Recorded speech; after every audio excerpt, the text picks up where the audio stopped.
नमस्कार. पोटावरची चरबी कमी करणं, अरे बाप रे, किती मोठं टेन्शन असतं ना. पण विचार करा, याचं उत्तर आपल्या किचनमध्येच लपलेलं असेल तर. खरंच?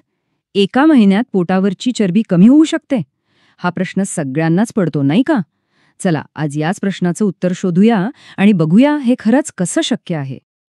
तर मग तयार आहात एका महिन्याच्या चॅलेंजसाठी? चला, एक चॅलेंज घेऊया. आजच आपल्या कमरेची साईज मोजून कुठेतरी लिहून ठेवा.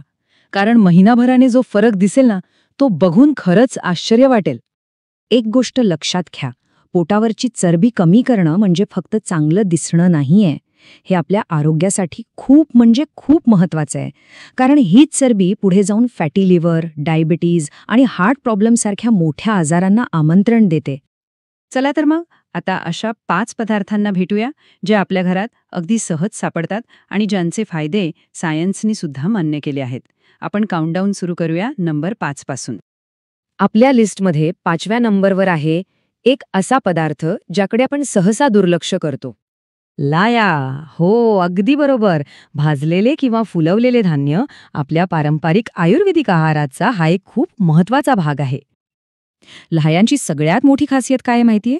त्या पचायला एकदम हलक्या असतात. म्हणजे पोट भरल्यासारखं वाटतं, पण वजन वाढायची अजिबात भीती नाही. त्यामुळे पुढच्या वेळी जेव्हा 2 जेवणांच्या मध्ये कडक भूक लागेल ना, तेव्हा ते तेलकट वेफर्स वगैरे खाण्यापेक्षा मूठभर लाया खा. एकदम बेस्ट आणि हेल्दी ऑप्शन आहे. बरं, आता वळूया आपल्या 4थ्या पदार्थाकडे. हा एक असा उपाय आहे जो डायजेशन सुधारून फॅट बर्न करायला मदत करतो. आणि तो पदार्थ म्हणजे काढा. हो, साधा काढा. आयुर्वेदात याला मेदोहर असं म्हणतात. मेद म्हणजे चरबी आणि हर म्हणजे हरण करणारा, म्हणजेच चरबी कमी करणारा. आणि हा काढा बनवणं तर इतकं सोपं आहे. बघा, इथे दिल्याप्रमाणे ह्यात वापरलेली दालचिनी आणि जिरं फॅट बर्निंग प्रोसेसला स्पीडअप करतात, तर सुंठ आपलं पचन सुधारते. आणि हो, सगळ्यात जास्त फायदा हवा असेल तर हा काढा सकाळी रिकाम्या पोटी घ्या. चला, आता वेळ झालीये आपल्या 3ऱ्या नंबरच्या पदार्थाची, ज्याला आपण एक खरं भारतीय सुपरफूड म्हणू शकतो. हा पदार्थ आहे राजगिरा. हा बाजारात सहज मिळतो आणि पौष्टिक गुणांनी तर अगदी ठासून भरलेला आहे.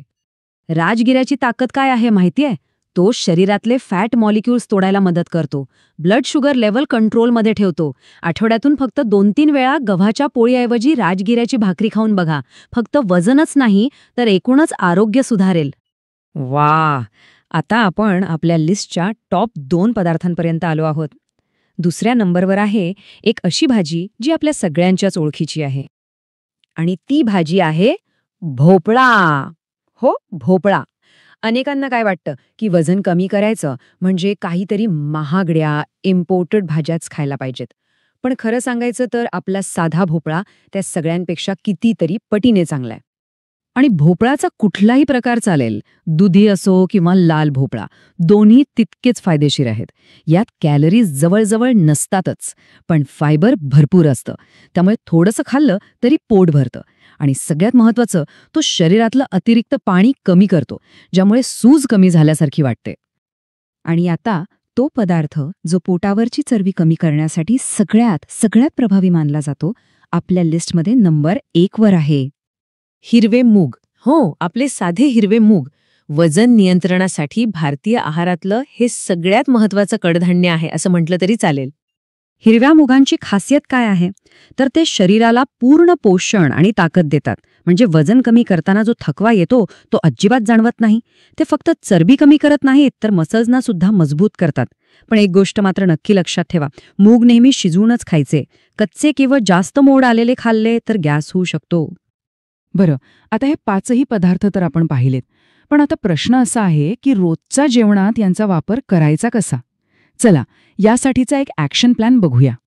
हे बघा, किती सोपं आहे हे सगळं आपल्या दिवसात बसवणं. दिवसाची सुरुवात करायची त्या काढ्याने. मध्येच भूक लागली की खायच्या लाया. जेवणामध्ये भोपळा किंवा राजगिऱ्याचा समावेश करायचा आणि शरीराला ताकद आणि पोषण मिळावं म्हणून हिरवे मूग वापरायचे. आहे की नाही एकदम सोपं? पण एक गोष्ट मात्र कायम लक्षात ठेवा, वजन कमी करण्याच्या नादात एकदम टोकाचे डाएट किंवा चुकीचे उपाय करू नका. त्याने अशक्तपणा येतो, केस गळतात.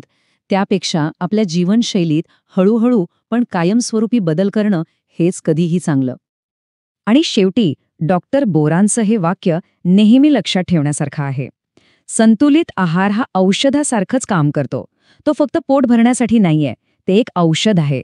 तर मग ह्या 5 पदार्थांना आपल्या आहारात जागा द्या आणि एका निरोगी, आनंदी प्रवासाला आजपासूनच सुरुवात करा.